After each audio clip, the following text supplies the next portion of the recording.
Hello, good evening అందరికీ. ముఖ్యంగా first అందరికీ, మీడియా వాళ్ళందరికీ, ఇక్కడ చేసిన వాళ్ళందరికీ సారీ.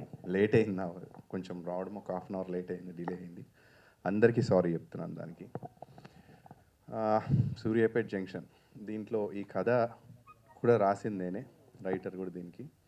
ఈ సినిమా స్టార్ట్ అయింది, ఎండ్ కూడా అయింది, కానీ కొంచెం టైం పట్టింది. మా డైరెక్టర్ గారు కానీ ఇందులో చేసిన ఆర్టిస్ట్ కానీ కొంచెం బిజీ ఉండి రాలేకపోయారు. సో అందరికీ రాలేకపోయినందుకు వాళ్ళు సారీ చెప్పారు, కానీ బట్ ఎవరు లేకుండా ఈవెంట్ ఫిక్స్ చేశాం కాబట్టి చేయాల్సి వచ్చింది అందరికీ. సూర్యాపేట్ జంక్షన్ అంటే ఈ టైటిల్ అనుకునే ముందు, ఎందుకనంటే సూర్యాపేట్ అనేది మనకి వెరీ ఫెమిలియర్. ఆంధ్రాకి ఇటు తెలంగాణకి ఒక బార్డర్లో జరిగే కథ ఇది. ఇంకోటి ఏంటంటే ఒక నెక్స్ట్ కాన్సెప్ట్ వేసుకున్న, మీరు ట్రైలర్లో విన్నారు కదా, ఫ్రీగా వస్తే మన భవిష్యత్ నాశమవుతుందని చెప్పేసి అన్నారు కదా. అది రీజన్ ఏంటంటే మనకి గవర్నమెంట్ నుంచి ఎన్నో ఫ్రీగా వస్తున్నాయి, అందరికీ ఫ్రీగా వస్తున్న దాంట్లో ఆ ఫ్రీ తీసుకొని దానివల్ల పాడేలా అవుతున్నారని, యూత్ పాడేలా అవుతున్నారని చెప్పేసి వాళ్ళు ఇంజనీరింగ్లోనే దగ్గర దగ్గర ఎన్నో సంవత్సరాల నుంచి ఉంటారు. దానివల్ల వాళ్ళకి ప్రాబ్లం ఎలా అయింది, ఫ్యామిలీ కూడా ప్రాబ్లమ్స్ ఏం ఫేస్ చేస్తుంది, దానివల్ల మిడిల్ క్లాస్ వాళ్ళకి ఏం ప్రాబ్లం అవుతుంది అనేదే కాన్సెప్ట్ ఇది. ఎంతసేపు గవర్నమెంట్ ఎప్పుడు ఫ్రీ లేని వాళ్ళకి ఇవ్వడం అని చెప్పేసి అని అంటారు, కానీ ఎక్కడ లేని అడుక్కోలేకుండా ఉన్నది మిడిల్ క్లాస్ వాళ్ళే. చెప్పాలంటే వాళ్ళకి ఫేస్ చేసే ప్రాబ్లమ్స్ ఏంటి దీంట్లో అనేది ఒక లైన్ తీసుకొని చేయాల్సి వచ్చింది సినిమా. కథ రాశాను, కానీ డైరెక్షన్ కూడా ఎందుకు మనకు రాదు. దాంట్లో డైరెక్టర్ గారు రాజేష్ నాదన్ల గారు ముందు కథనం అనే మూవీ చేశారు. ఆయనను అడిగాను, ఆయన కూడా కథ విని బాగుంది నేను చేస్తానని ముందుకు వచ్చారు. దాని తర్వాత మనకు ఒక కొత్త అమ్మాయి కావాలి, దీంట్లో ఆల్రెడీ చేసిన అమ్మాయి కావాలి అని చెప్పేసి అంటే బెంగళూరు నుంచి నైనా గారు వచ్చారు. తనకి తెలుగు ఫస్ట్ ఫిలిం, కానీ కథ కూడా తనకు నచ్చి తను చేయాల్సి వచ్చింది. తెలుగు రాకపోయినా అర్థం చేసుకొని మరి తను బాగా చేశారు. నెక్స్ట్ ముఖ్యంగా చెప్పాలంటే మా సినిమా ఏది స్టార్ట్ కావాలన్నా, కొత్త వాళ్ళకి ఒక ₹1 పెట్టాలన్నా, ₹2 పెట్టాలన్నా ఏదైనా ఆలోచించాలి. సినిమా అనేది కొన్ని కోట్లతో సంబంధించింది.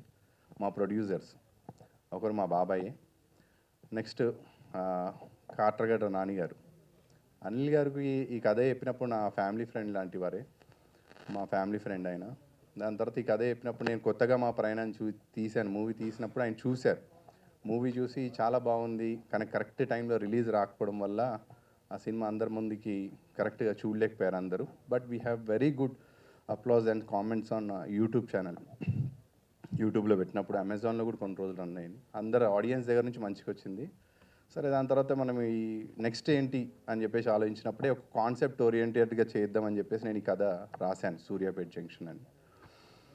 అయితే ఫస్ట్ సపోర్ట్ కావాలి కాబట్టి ఫస్ట్ మా అనిల్ గారు ముందుకు వచ్చి నేను చేస్తాను ఈ మూవీ అని చెప్పేసి ముందుకు వచ్చి ఆయన ఫస్ట్ నాకు సహకరించి చేసినప్పుడు ఆయన మా బాబాయ్ ఇద్దరు కలిసి చేశారు. మా బాబాయ్ వచ్చారు కానీ రాలేకపోతున్నారు ముందుకి, శ్రీనివాస్ గారు.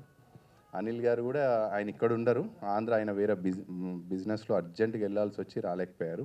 నెక్స్ట్ మూవీ రిలీజ్ టైంలో ఖచ్చితంగా ఇద్దరు ప్రజెన్స్ అవుతారు దీంట్లో, డైరెక్టర్తో సహా.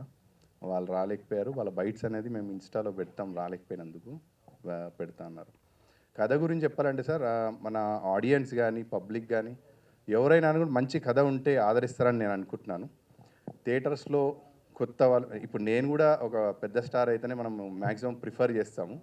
బట్ మన ఆడియన్స్ ఎవరున్నా కూడా కొత్త వాళ్ళది కూడా ఒక మౌత్ టాక్ వెళ్ళిందనంటే they will come and watch the movies. I trust that actually. అందుకని ఈ మూవీ రిలీజ్ కావడానికి కొంచెం మంచి థియేటర్స్ రావాలని చెప్పేసి ప్రయత్నిస్తున్నాను. అందుకే కొంచెం డిలే అయింది ప్రాజెక్ట్ అయితే, కానీ ఇప్పుడు ఒక ప్లాన్ తోటే ఈ మంత్ ఎండింగ్ వరకన్నా రావాలని చెప్పేసి ఆలోచిస్తున్నాం. ఇప్పుడు ఈ 7th అనుకున్నాం, కానీ 7th పెద్ద సినిమాలు ఉన్నాయి. నాకు నచ్చిన హీరోయిన్ సాయి పల్లవి గారి సినిమా ఉంది, అది ఎట్లయినా మ్యాక్సిమం ఎట్లయినా ఆడియన్స్ అందరూ ప్రిఫర్ చేస్తారు. So we have to look the sum dates and theatres కూడా రావాలి, కానీ ప్రమోట్ కావాలి. సడన్గా నేను ట్రైలర్ రిలీజ్ చేసిన వెంబటే 1 వీక్లో రావాలి అని అంటే ఎవరు వచ్చి మన సినిమాకి కొట్టేసుకొని వచ్చి చూడరు. కాబట్టి కొంచెం ట్రైలర్ ప్రమోట్ అయ్యి చూడాలి అని చెప్పేసి నేను ఆశిస్తున్నాను అందరూ ఆడియన్స్ని. ఎందుకంటే but I will not disappoint any one. ఎవరు సినిమా చూసినా కూడా అది అద్రిపోయేటట్టు ఉంటుందని నేను చెప్పట్లేదు, కానీ చూసిన వాళ్ళు ఎవరు కూడా అది ఇదేం సినిమా రాని అయితే అన్నారు. ఐ ప్రామిస్ దట్ అది కంపల్సరీ బాగుంటుంది సినిమా. యాక్షన్ సీక్వెన్సెస్ కూడా ఏంటంటే రియలిస్టిక్ ఉంటాయి దీంట్లో. మ్యాక్సిమం యాక్షన్ సీక్వెన్సెస్ కూడా ప్లాన్ చేసాం, అవన్నీ సెట్లే మీరు చూసేసింది. కొంచెం కష్టపడ్డాం ఆ ప్రొడక్షన్ వైజ్లో అని కూడా దేంట్లో అయినా అని కూడా కష్టపడ్డాం. ఇందులో ఇద్దరు మ్యూజిక్ డైరెక్టర్స్, రోషన్ గారు, హరి గౌర గారు, హనుమాన్ మూవీ చేసిన తను. 4 సాంగ్స్ ఉన్నాయి దీంట్లో. ఇంకా ఇంకేం చెప్పాలంటే ముఖ్యంగా మా డైరెక్టర్ గారు కూడా ఎంత కథ రాసినా అని కూడా కథ మీద డిపెండ్ అయినంతకైనా చేయకుండా కథకి ఎలా కావాలో దాని ప్రకారమే ఆయన చేశాడు. ఆయన 100% ఇచ్చారు దీంట్లో డైరెక్టర్ గారు చెప్పాలంటే. నెక్స్ట్ ఆర్టిస్టులు ఎవరైతే భాషా గారు ఉన్నారు వాళ్ళు రాలేదు. ఇంకా మా సినిమాలు చేసిన తర్వాత ఐ ప్రౌడ్ దట్ చూసి నా దాంట్లో చేసిన ఆర్టిస్టులకు చాలామందికి మంచి మంచి అవకాశాలు వచ్చాయి. దాంట్లో అభిమన్యు సింగ్ గారు, ఆయన కూడా యాక్చువల్గా ఆయనకి నరేట్ చేసిన ఫోన్లోనే, నేను పర్సనల్ కూడా కలవలేదు, ఫోన్లో కలిసి చెప్పినప్పుడే కథ, డైరెక్టర్ కాకుండా నేనే చెప్పాను. ఆయన కథ చెప్పినప్పుడు ఆయన నచ్చింది, బాగా నచ్చింది, వచ్చారు. ఆయన యాక్చువల్గా వచ్చేవాడు ప్రమోషన్కి. నెక్స్ట్ డే మన పోస్ట్ పోన్ చేయగలుగుతామని అడిగారు.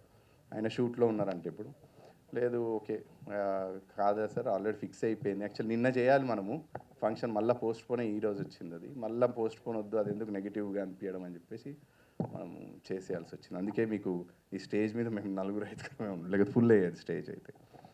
అండ్ ఇది నా 3rd మూవీ. దీంతో ఆడియన్స్ అందరు చూసి కొంచెం బాగుంటుందని చెప్పేసి నేను అనుకుంటున్నాను. ఐ ఆల్సో బిలీవ్ దట్ మీరందరూ కూడా చూసి థియేటర్లో మమ్మల్ని ఆదరిస్తారని చెప్పేసి మనస్ఫూర్తిగా కోరుకుంటున్నాను. It's a good concept. And నన్ను సపోర్ట్ చేసినందుకు ప్రొడ్యూసర్స్తో పాటు నా ఫ్రెండ్స్, ఇప్పుడు డాక్టర్ వినయ్ అని చెప్పేసి అన్న, మధ్యలో ఎన్నో అడ్డదంకులు వస్తాయి కదా, ఫైనాన్షియల్ ప్రాబ్లమ్స్ వస్తాయి ఫిలింలో. డాక్టర్ గారు కానీ, ఇప్పుడు పైకి పిలిచిన చెన్నకేశవ్ గారు కానీ, వీళ్ళందరూ సరే బాగుంది మూవీ, మనం వెళ్దాం, ముందుకు వెళ్దాం, ఏమవుతుంది ఒకసారి మేము పుష్ చేద్దామని చెప్పేసి వీళ్ళిద్దరి సపోర్ట్ నాకు బాగా ఉంది. నా ఫ్రెండ్స్ కూడా చాలామంది, యాక్చువల్గా అందరికి ఇంట్లో వాళ్ళు పెడతారని చెప్పేసి మ్యాక్సిమం ఉంటుంది ఇండస్ట్రీలో, కానీ నాకు ఫస్ట్ నుంచి సపోర్ట్ చేసింది కూడా ఫ్రెండ్సే. ఫస్ట్ మూవీ సపోర్ట్ చేసింది కూడా మా విశాల్ అని చెప్పేసి ఆయన సపోర్ట్ చేశాడు.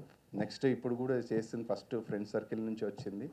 సో మనకు మంచి ఫ్రెండ్స్ ఉంటారు, అలానే చెడు ఫ్రెండ్స్ కూడా ఉంటారు. ఈ సినిమా స్టార్ట్ కావడానికి ఎలాంటి ఫ్రెండ్స్ ఉన్నారో అలాంటి కొన్ని బ్యాడ్ స్నేహాల వల్ల కూడా ప్రాబ్లం వచ్చింది. అవన్నీ ఇప్పుడు డిస్కస్ వస్తున్నద్దు అని అనిపించింది. ఫ్రెండ్స్ అనేది మన లైఫ్లో మన మదర్ అండ్ ఫాదర్ ఎలా ఉంటారో అలాంటి ముఖ్యమైన పార్ట్ చెప్పాలంటే.